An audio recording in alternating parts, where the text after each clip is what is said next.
आप सभी जानते हैं 28 मई को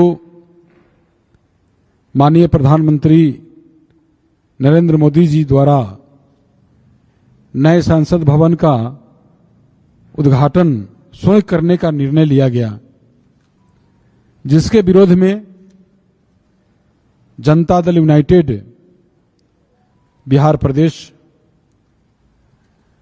28 मई को 11 बजे से बाबा साहेब के प्रतिमा के सामने अनशन एक दिवसीय कार्यक्रम आयोजित किया है। आपको मालूम है कि सांसद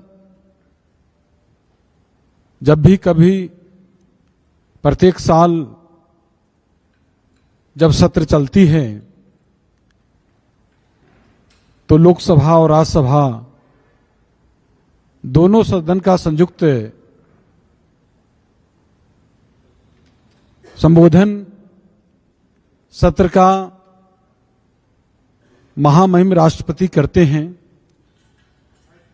सदन के संरक्षक होने के नाते और उनसे उद्घाटन न कराना राष्ट्रपति से और ना ही उनको निमंत्रण देना,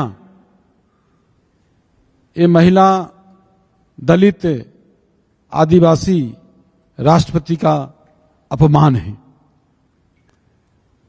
आपको ये भी जानकारी होगा कि जब उसका नए सदन संसद भवन का शिलान्यास कार्यक्रम हो रहा था, उस समय भी दलित राष्ट्रपति थे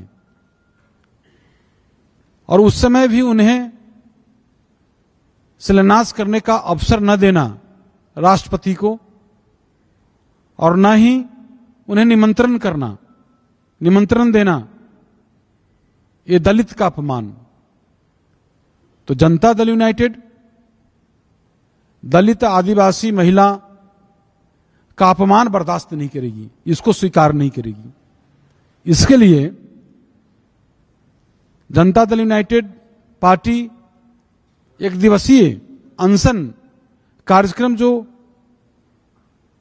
न्यायालय, जो हाई कोर्ट के समीप जो बाबा साहेब अंबेडकर जी का प्रतिमा है, वहां हम लोग कार्यक्रम अनशन का रखा है।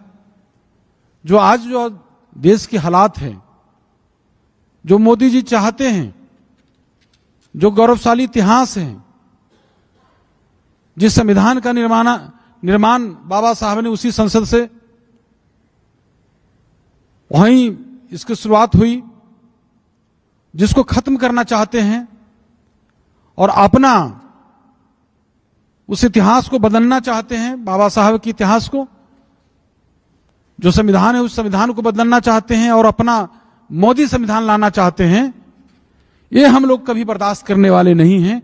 देश की जनता बर्दाश्त नहीं करेगी। देश बाबा साहब के संविधान से चलेगी, ना कि मोदी संविधान से चलेगी। ऐसा करने वालों को देश की जनता संविधान से ही मिटा देगी। हम लोग इसका घोर विरोध करते हैं और अनशन के माध्यम से हम इसका विरोध जताते हैं और जताएंगे 28 को। उस दिन जो है हमारे पार्टी के माननीय राष्ट्रीय अध्यक्ष जी, पार्टी के वरीय नेता और पार्टी के कार्यकर्ता और सभी जो पदाधिकारी, ये सभी लोग उपस्थित रहेंगे। अगर शिलापट पर यह सवाल खड़ा कर रहे हैं तो माननीय सुशील मोदी का अपमान, छेदी पासवान का अपमान, प्रेम कुमार का अपमान, ताराकांत झा का तो अपमान समझ में आता है कि जीवन के अंतिम क्षण में तो जो विस्तारीकरण का कार्य हुआ था, जो माननीय प्रदेश अध्यक्ष जी ने आपको बताया, वह संसद भवन का निर्माण है। राष्ट्रपति चुनाव से निर्वाचित होते हैं, महामहिम राज्यपाल नॉमिनेट होते हैं। अगर इतना भी सम्राट चौधरी को ज्ञान नहीं है तो आरएसएस की पाठशाला में लगता है इनको भी ज्ञान नहीं दिया गया है। और हम उनसे सवाल पूछना चाहते हैं कि आप सवाल अगर इस पर उठा रहे हैं तो नीतीश कुमार जी पर समझ तो हमको आ रही है कि आप सवाल उठा रहे हैं, लेकिन छेदी पासवान पर भी उठा रहे हैं, सुशील मोदी पर भी उठा रहे हैं, पंडित ताराकांत जहां पर भी उठा रहे हैं, अवधेश नारायण सिंह पर भी उठा रहे हैं, सब लोग का नाम शिलापट में है, सब लोग प्रेम कुमार जी का। तो बात समझ में आई कि दलित राष्ट्रपति से भूमि पूजन कराना आपको अछूत जैसा लगा।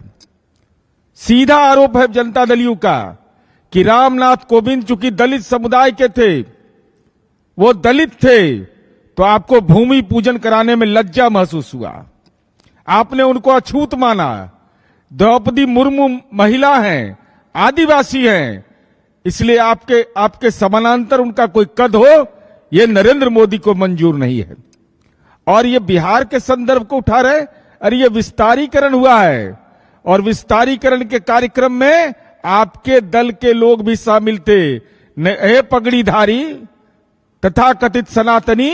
और मैं तो सीधे तौर पर कहता हूं कि जो अभी का संसद भवन बनाया गया है, जो जिस नक्शा को रिजेक्ट कर दिया था ब्रिटिश काल में, उसको मोदी सरकार ने एक्सेप्ट कर लिया।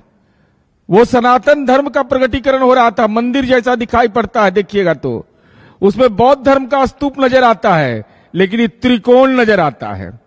अब समझ लीजिए, जिस वस्तु शिल्पकार जो थे, बेकर के प्रस्ताव को अमान्य कर दिया था, उसको मोदी जी ने मंजूर कर लिया। तो हम तो यही जानना चाहते हैं कि देश का संविधान चलेगा या मोदी, जो प्रदेश अध्यक्ष जी ने बताया कि मोदी संविधान से चलेगा।